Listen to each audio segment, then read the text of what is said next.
홍씨의 사연 라디오입니다. 오늘의 이야기 지금 시작하겠습니다. 과연 누가 이기적이고 자기만 아는 사람인지 싶네요. 똥 묻은 개가 겨 묻은 게 나무란다더니 옛 선조들이 괜히 만든 말이 아니고 사람이라는 게 원래 선조 때부터 계속 그래왔다는 사실이 아닌가 하는 생각이 듭니다. 결혼할 당시에 남편의 월급은 실수령액 350 정도로 당시 또래 남자들 치고도 적은 편은 아니었습니다. 그에 비해 제가 버는 돈이 150 정도로 금액이 그렇게 많은 편은 아니었어요. 그래도 장점이 많은 직장이었습니다. 일단 일하는 시간도 굉장히 짧고 주 4일 근무를 하는데 4대 보험이며 모든 걸 다 해줬거든요. 액수가 적을지라도 제 시간 잘 활용할 수 있게 해주는 직장이라 좋았습니다. 그런데 남편은 재벌이가 별로 많지 않다는 이유만 가지고 결혼 후에는 그냥 그 직장을 그만두고 전업주부가 되면 어떻겠냐 하더라고요. 벌이 자체가 별 볼 일 없지만 야근도 따로 없고 하루 더 쉬는 데다가 근무 시간도 짧은데 굳이 전업주부를 해야 하는 이유가 뭔지 싶었어요. 회사 내에서도 전업주부 일을 다 하면서 출근하는 사람들도 많았고 직원 수가 많지는 않았지만 다들 꿈의 직장이라고 부를 정도로 좋은 회사였거든요. 거기에 저는 친정에서 조금 더 지원을 받아 반반 결혼을 하기로 되어 있던 상황이었습니다. 신혼집으로 들어가 살 집도 저희가 욕심부리지 않고 작은 평수로 골라서 사실상 집안일을 하는데 그렇게 큰 시간을 들일 필요가 없는 곳이었어요. 평수가 작은데 청소기를 아무리 길게 돌려봤자 10분도 안 돼서 끝낼 수 있었고, 심지어 남편은 출퇴근 시간 때문에 저녁 식사를 회사 구내식당에서 해결하고 오는 사람이었거든요. 이래저래 봐도 제가 퇴근 후에 남편 집에 돌아오기까지 한두 시간이면 밀린 집안일을 다 끝내놓을 수 있겠구나 싶었고, 그래서 회사를 그만두고 싶지가 않았습니다. 그런데 남편은 그게 문제라고 하면서 콕 집어서 말을 해주더라고요. 우리가 반반 결혼을 하는데 어떻게 집안일을 맞벌이 일을 시키면서 전적으로 저한테 맡기겠냐고 하는 겁니다. 자기가 도와주면 되는 거 아니냐 물으니 자기도 일하느라 고생하고 피곤해서 그런데 아마 마음 한편엔 하기 싫은 마음이 가득할 것 같다고 하더라고요. 그래서 집안일을 니일 내일 나눠놓고 하다 보면 아마 서로 서운해서 싸움도 하고 그럴 거라고. 괜히 제가 일까지 해가면서 집안일을 병행할 바에 벌이도 크지 않은데 그냥 그만두는 게 어떻겠냐고 하는 거였어요. 아예 회사를 나가지 말고 집에서 전업주부 일을 도맡아서 해버리면 좋겠다고요. 대신 뭐 대청소라든지 당연히 남자가 도와줘야 하는 일에 대해선 자기가 절대 빼지 않고 도와주겠다 약속까지 했습니다. 그래서 결국 회사를 그만두게 되었어요. 그런데 역시나 그 집안일이 문제였습니다. 집안일은 정말 힘들 거 하나 없었어요. 집에서 식사도 자주 안 하니 끼니마다 새로운 반찬 때문에 고민할 필요도 없었고 남편도 제가 만든 것보다는 구내식당에서 3,000원 주고 사 먹고 오는 게 더 만족스러운 식사였던 것 같습니다. 거기에 집도 평수가 작다 보니 청소하는데 그렇게 시간도 많이 걸리지 않았고요. 편한 건 편한 거고 너무 지루하고 좀이 쑤시기 시작하니 그 얼마 안 되는 벌이라도 그게 뭐였다고 제가 주체가 돼서 일도 하고 하던 그 생활이 그리워지기 시작했습니다. 그러다가 회사 다닐 때 친하게 알던 사람 2명이 있었는데 요즘은 집에서 인터넷을 활용해서 사업들을 많이 한다고 저한테도 같이 한번 해보지 않겠냐고 제안을 해왔어요. 사실 집에서 시간도 많이 남는 편이고 당장 돈을 벌 수 있다는 확신은 없는 일이긴 하지만 아무것도 안 하는 것보다야 훨씬 도움이 될 거라고 생각했거든요. 남편도 여자 셋이서 사업을 한다니까 뭐 사기당하는 것만 아니면 된다고 생활비 건드리지 않는 선에서 잘해보라고 하더라고요. 말을 저렇게 밉상으로 하나 싶기는 했는데 그때는 그래도 혹시 제가 잘 모르고 당하지는 않을까 걱정해서 조언을 해준 거라 생각하고 말았습니다. 시부모님한테서는 썩 좋은 이야기는 듣지 못했습니다.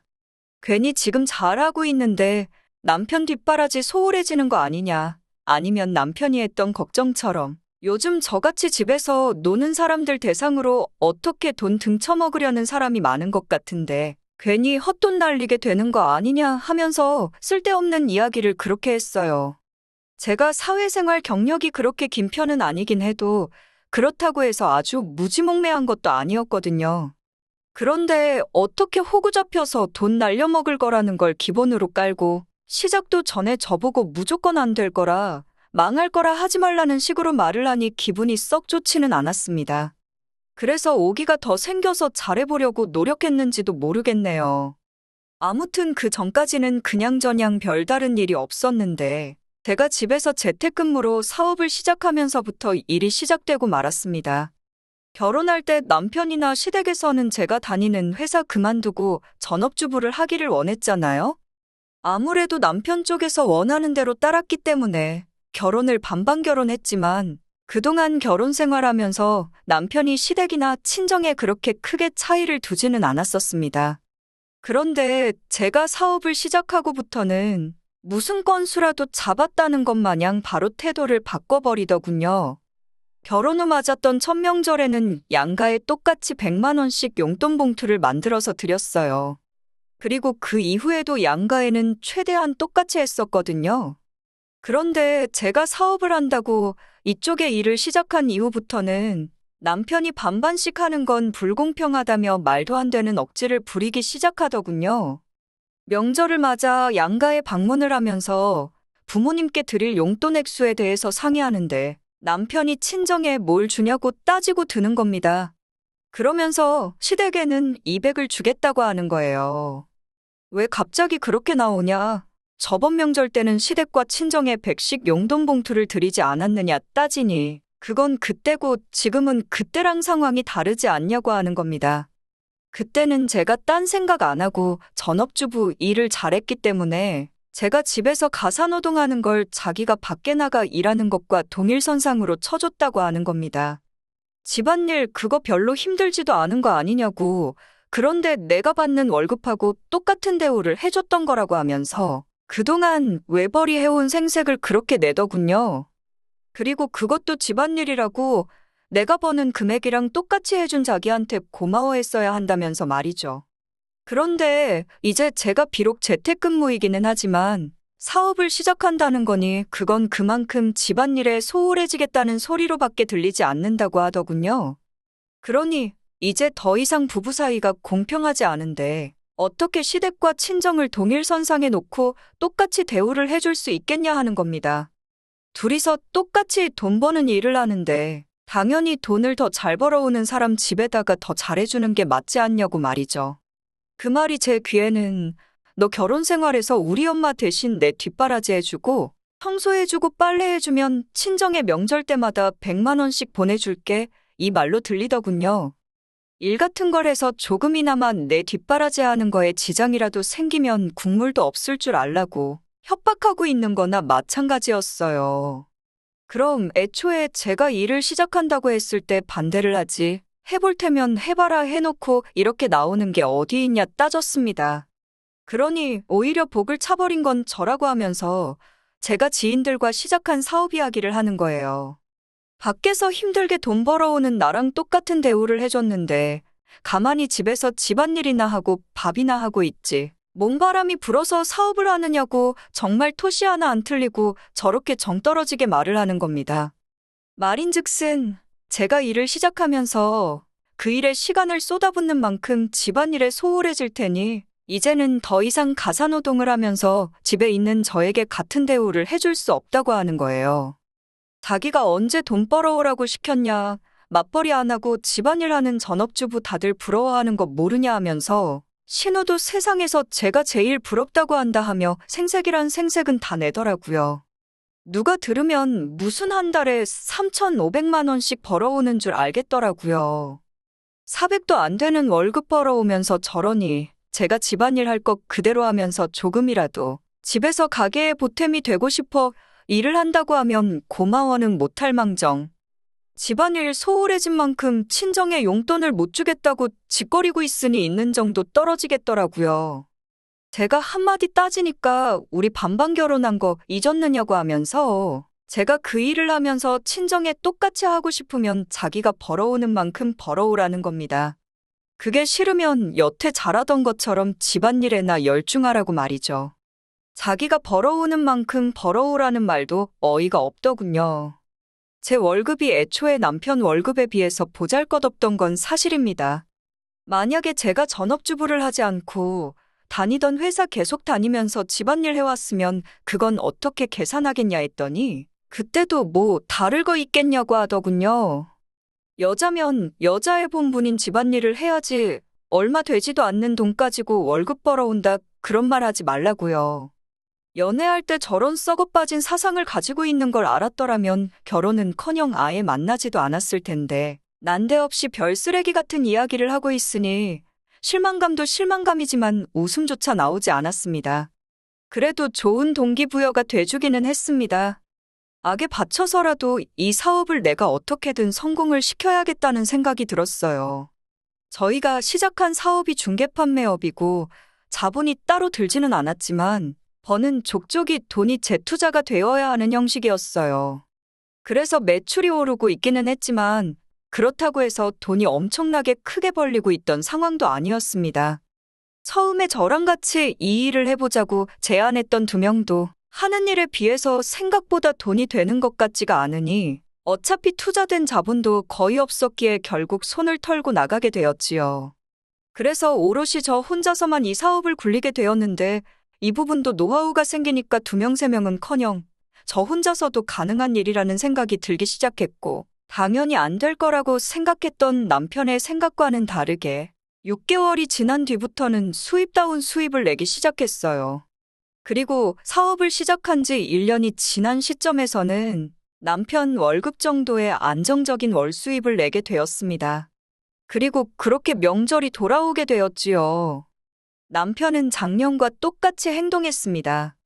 시댁 시부모님에게 줄 200만 원짜리 용돈 봉투를 만들어 놓고는 친정에 줄 건 봉투조차 준비하지 않았습니다. 하지만 이번에는 걱정이 없었어요. 이제 월 수입이 남편과 비슷해졌으니 남편 논리대로 제가 직접 드리면 되는 거였으니 말입니다. 그래서 저는 친정에 보낼 용돈 300만 원을 따로 만들었습니다. 그 봉투를 보더니 그제서야 남편이 시비를 걸기 시작하더라고요. 그리고 그때 저는 자신있게 말해줬습니다.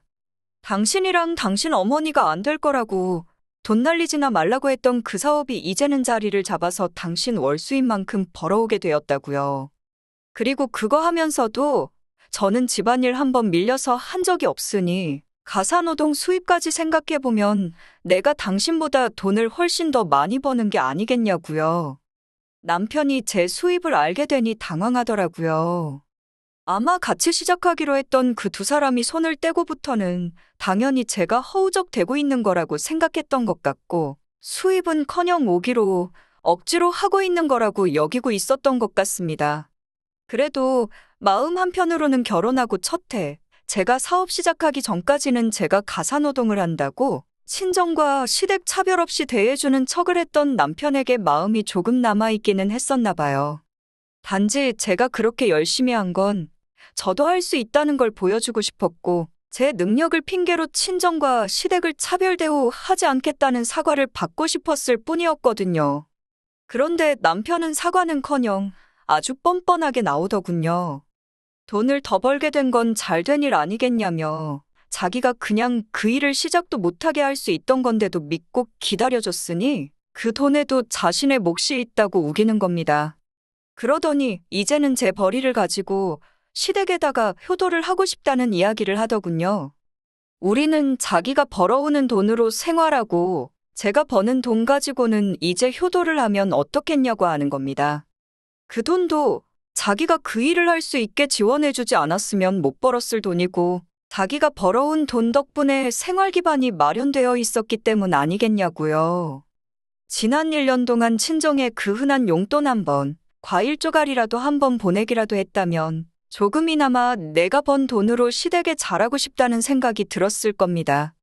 애초에 남편은 시부모 대신 자기 귀찮은 집안일이나 뒷바라지 해주는 사람이 필요했던 것이었을 뿐이라는 사실을 알게 되었어요. 진작에 눈치를 챘어야 하는데 그동안 만나왔던 시간도 있고 제가 틀린 선택을 한 게 아니라는 걸 스스로에게 증명이라도 하고 싶었던 건지 1년이라는 시간을 더 기다린 제가 다 바보 같아지는 순간이었습니다. 제가 돈을 안 벌면 귀찮은 일 해주는 식모 그 이상도 그 이하도 아니고 돈을 잘 벌면 내가 번 돈으로 당장 시부모님한테 다 써버려야 할 판인데 뭐하러 이 결혼 생활을 붙들고 있어야 하나 하는 생각이 들었습니다. 그렇게 대판 싸우고 나서 남편과는 이혼을 하게 되었습니다. 이혼할 때도 제가 진심으로 그러는 게 아니라고 생각했던 건지 어디 해볼 테면 해보란 식으로 나왔는데 막상 이혼 서류 보고 이혼 진행되는 것 같으니 그때가 돼서 얼굴이 사색이 돼서는 이제부터라도 잘 알 테니 다시 잘해보자는 말을 하더군요. 하지만 그 말을 누가 믿겠어요. 믿음조차 가지 않았습니다. 잘해보자는 게 앞으로 제가 벌어올 돈 때문에 그러는 건지 아니면 집안일 대신 해줄 사람이 없어서 그러는 거라는 생각으로밖에 보이지 않았고 진심은 더 이상 느껴지지 않았어요. 아마 저에게 처음 집안일 안 할 거면 친정에 국물도 없다고 했던 그 시점에 끝냈어야 할 결혼 생활이었을지도 모르겠네요. 그래도 지금 이렇게 저도 어디 가서 떳떳하게 명함 내밀 수 있는 어엿한 사업체의 사장이 된 지금 그런 악이라도 갖게 만들어준 부분에 대해서는 고마워해야 할지도 모르겠어요. 이혼한 지는 벌써 3년이 되었고 지금에서는 제 월 수입은 남편이 벌어오던 월급은 생각도 나지 않을 정도로 많이 불어났거든요. 더 이상 마주치고 살 생각도 없지만 적어도 어떻게든 제 소식 들으면서 평생 배 아파하며 후회 속에 살아갔으면 좋겠습니다. 오늘의 이야기는 여기까지입니다. 이렇게 찾아주셔서 정말 감사합니다. 다음에도 더 좋고 더 통쾌한 사연으로 찾아뵙겠습니다.